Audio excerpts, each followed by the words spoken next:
کہ میں اپنے دوست کی قبر پر گیا اور میں نے دعا کی کہ اللہ اس کے احوال سے مجھے باخبر فرما۔ ایسے میری آنکھ لگ گئی تو میں نے کیا دیکھا کہ وہ اٹھا اور اٹھنے کے بعد کہتا ہے کہ تم لوگ کتنے خوش نصیب ہو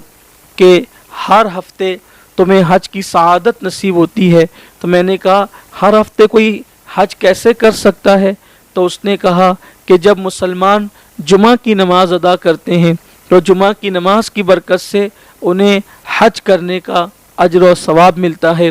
اور جب وہ جمعہ پڑھ کر لوٹتے ہیں تو اس وقت اللہ تبارک و تعالیٰ ان کی زندگی کے یعنی ہفتے بھر میں انہوں نے جو گناہ کیے ہیں ان سارے گناہوں کی اللہ تبارک و تعالیٰ مغفرت فرما دیتا ہے۔ اور پھر اس نے کہا افسوس، جب میں نیک اعمال کر سکتا تھا تو اس وقت مجھے نیک اعمال کرنے کی اہمیت نہیں پتہ تھی، اور اب جب کہ ہم نیک اعمال نہیں کر سکتے تو یہاں قبر میں آنے کے بعد پتہ چلا کہ نیک اعمال کی اہمیت کیا ہے، اس کی برکتیں کیا ہے، اس کا صلہ کیا ہے۔ لیکن جب نیکیاں کر سکتے تھے اس وقت صلے کی اہمیت پتہ نہیں تھی، آج صلے کی اہمیت پتہ چلی ہے تو نیک عمل کر نہیں سکتے۔ میرے پیارے آقا صلی اللہ علیہ وآلہ وسلم کے دیوانوں،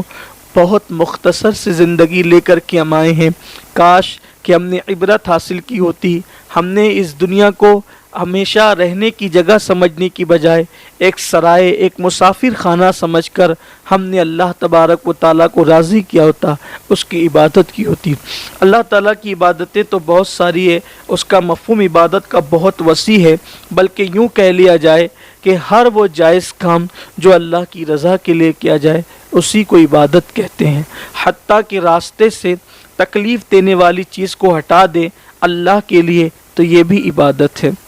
کانٹے ہٹا دے یہ بھی عبادت ہے، پتھر ہٹا دے راستے سے یہ بھی عبادت ہے، اسی طرح کسی کو پانی پلا دے یہ بھی عبادت ہے، اللہ کے لیے کسی کو دیکھ کے مسکرا دے یہ بھی عبادت ہے، حتیٰ کہ کسی کو آدھی کھجور تھما دے اللہ کے لیے یہ بھی عبادت ہے۔ بلکہ ایک مرتبہ ایک سائل آیا، ام المومنین اما عائشہ صدیقہ سلام اللہ علیہا کے سامنے، اس نے کہا مجھے کچھ عنایت فرمائیں، تو آپ کے ہاتھ میں کھجور تھی، آپ نے آدھی اس کے ہاتھ میں دے دی، اور جب آدھی لے کر وہ چلا گیا تو لوگوں نے عرض کی امی جان یہ آدھی کھجور کا کیا ہے؟ فرمایا کیا تو نے قرآن نہیں پڑھا؟ اللہ فرماتا ہے فَمَن يَعْمَلْ مِثْقَالَ ذَرَّةٍ خَيْرًا يَرَهُ وَمَن يَعْمَلْ مِثْقَالَ ذَرَّةٍ شَرًّا يَرَهُ، ایک ذرے کے برابر نیکی کی ہوگی تمہیں وہ بھی دکھایا جائے گا، اور ایک ذرے کے برابر برائی کی ہوگی تمہیں وہ بھی دکھایا جائے گا، یعنی اس کا صلہ دیا جائے گا۔ فرمایا کہ جب ذرے برابر نیکی کی جب اس کا صلہ ملے گا تو اس آدھی کھجور کے اندر تو کئی ذرات موجود ہے، پھر اس کا صلہ کیوں نہ ملے گا؟ تو انسان اگر آدھی کھجور دے کر ہی اللہ تبارک و تعالیٰ کو راضی کر سکتا ہے تو یہ بھی اللہ کے نزدیک بہت بڑی عبادت ہے۔ لیکن آئیے اللہ کے نزدیک سب سے بڑی عبادت کیا ہے، اب اس کی طرف ہم چلتے ہیں۔ اللہ کے نزدیک سب سے بڑی جو عبادت ہے وہ ہے اللہ کے لیے کسی سے محبت کرنا۔ ایک حدیث پاک میں آتا ہے کہ اللہ تعالیٰ نے جب حضرت موسیٰ علیہ السلام کوہ طور پر تشریف لے گئے تو اللہ نے فرمایا موسیٰ تم نے میرے لیے کیا کیا؟ حضرت موسیٰ علیہ السلام نے عرض کیا مولا میں نمازیں پڑھتا ہوں تیرے لیے، روزے رکھتا ہوں تیرے لیے، دعوت و تبلیغ کا کام کرتا ہوں اس جو ہے وہ ایسی قوم کے اندر، ضدی قوم کے اندر تیرے لیے، ساری چیزیں تو میں تیرے ہی لیے کرتا ہوں۔ جواب آیا موسیٰ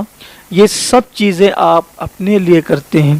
تو حضرت موسیٰ کلیم اللہ علیہ السلام نے پھر پوچھا مولا تو ہی بتا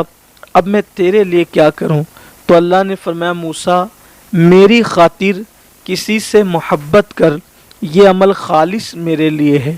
یعنی اللہ کے نزدیک کسی سے صرف اللہ کے لیے محبت کرنا یہ کتنی بڑی چیز ہے، یعنی کہ کسی سے کوئی خونی رشتہ نہ ہو، کسی سے کوئی علاقائی رشتہ نہ ہو، نسبی رشتہ نہ ہو، کوئی ذاتی مفاد وابستہ نہ ہو، کاروباری رشتہ نہ ہو، صرف اس لیے کہ یہ اللہ کا بندہ ہے، اللہ کے لیے محبت کرنا۔ سیدنا عمر ابن خطاب رضی اللہ تعالیٰ عنہ فرماتے ہیں کہ قیامت کے دن اس کے درجات سب سے زیادہ بڑے ہوئے ہوں گے جنہوں نے لوگوں سے صرف